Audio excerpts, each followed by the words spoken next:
Assalamualaikum. Halo teman-teman, ketemu lagi dengan Askia Sains. Semoga kita selalu diberi kesehatan dan dimudahkan dalam segala urusan ya teman-teman. Oke teman-teman, untuk kali ini kita masuk ke channel edukasi.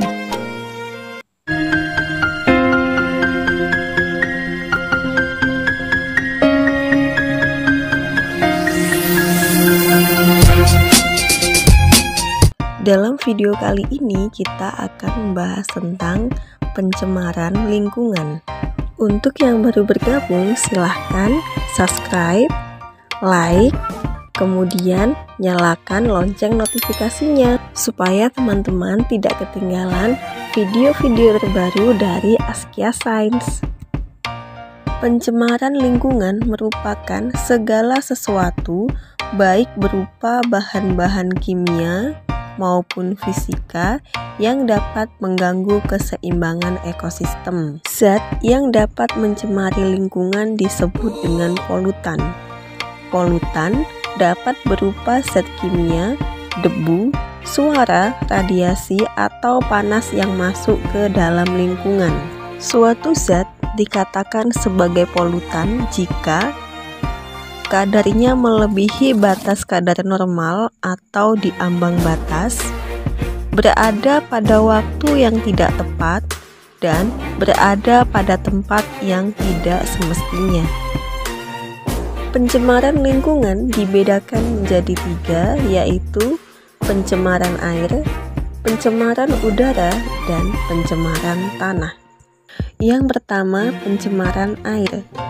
Pencemaran air adalah peristiwa masuknya zat, energi, unsur, atau komponen lainnya ke dalam air sehingga menyebabkan kualitas air terganggu. Kualitas air yang terganggu ditandai dengan perubahan rasa, warna, dan bau.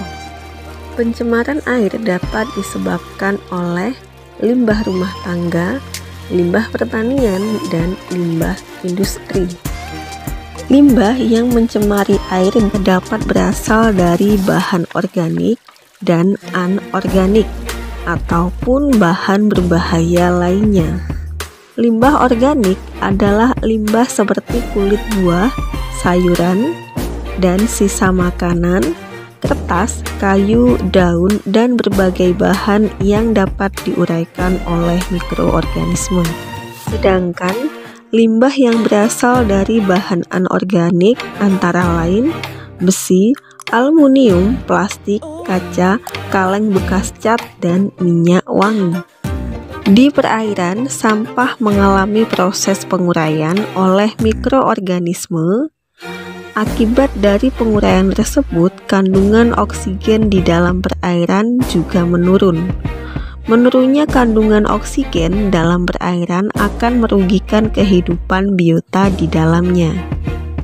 Air yang tercemar akan menimbulkan berbagai dampak negatif di lingkungan, di antaranya gangguan kesehatan, penurunan kualitas lingkungan, pemekatan hayati, mengganggu pemandangan, dan mempercepat proses kerusakan benda.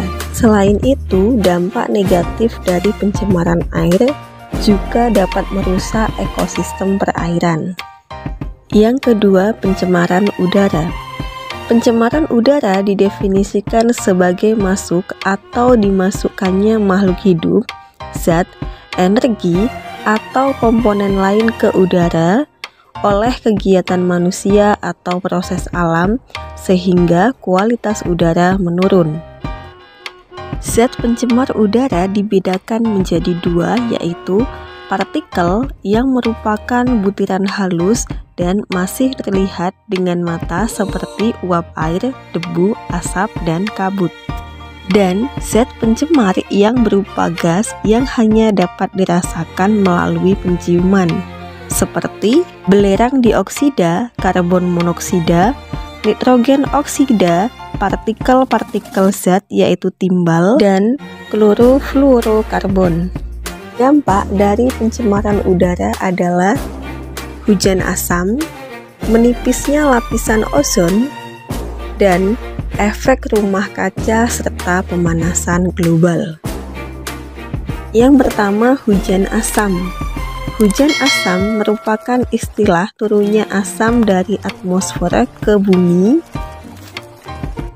Hujan asam disebabkan oleh senyawa SO2 dan NO2.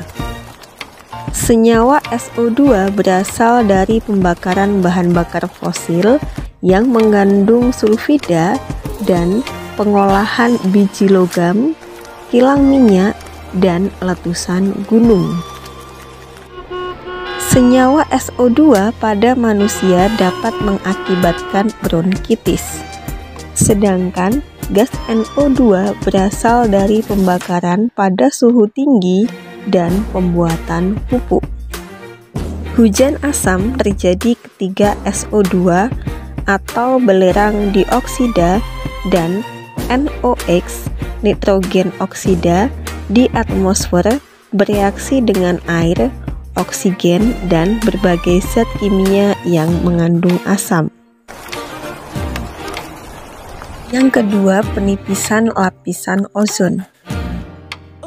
Secara alami, ozon terbentuk karena adanya tumbukan antara gas oksigen dan gas ultraviolet yang menghasilkan oksigen bebas. Karena zat kimia buatan manusia seperti klorofluorokarbon atau CFC telah merusak lapisan tersebut sehingga menimbulkan penipisan lapisan ozon. CFC mengandung klorin, fluorin, dan karbon. Dalam kehidupan sehari-hari, CFC banyak digunakan untuk bahan pendingin seperti AC, lemari es, dan bahan penyemprot insektisida, kemudian penyemprot parfum, penyemprot cat, dan penyemprot rambut. Ketiga, efek rumah kaca dan pemanasan global. Efek rumah kaca atau greenhouse effect merupakan peristiwa tertahan atau terperangkapnya panas matahari di lapisan atmosfer bumi bagian bawah oleh gas-gas rumah kaca yang membentuk lapisan di atmosfer. Meningkatnya kandungan gas-gas pencemar di udara, terutama karbon dioksida, dapat menyebabkan pemanasan global. Yang ketiga, pencemaran tanah.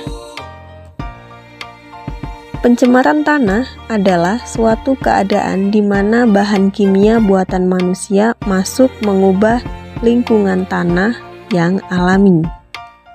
Pencemaran tanah pada umumnya berasal dari pembuangan sampah yang mengandung bahan-bahan yang sukar terurai di dalam tanah seperti plastik, kaca, dan kaleng. Selain itu, limbah cair juga dapat menjadi polutan tanah. Misalnya, kebocoran limbah cair atau bahan kimia industri atau fasilitas komersial, penggunaan pestisida, dan lain-lain. Adapun dampak pencemaran tanah adalah hilangnya humus dari tanah, tanah menjadi kompak atau padat dan keras. Adapun upaya untuk mengatasi kerusakan lingkungan antara lain melakukan reboisasi, mengelola limbah industri sebelum dibuang ke lingkungan, mengolah sampah organik menjadi pupuk kompos, dan lokalisasi kawasan industri. Itulah penjelasan tentang pencemaran lingkungan. Semoga penjelasan ini bermanfaat untuk menambah wawasan dan pengetahuan kita. Jangan lupa subscribe, like, dan komen. Terima kasih. Wassalamualaikum.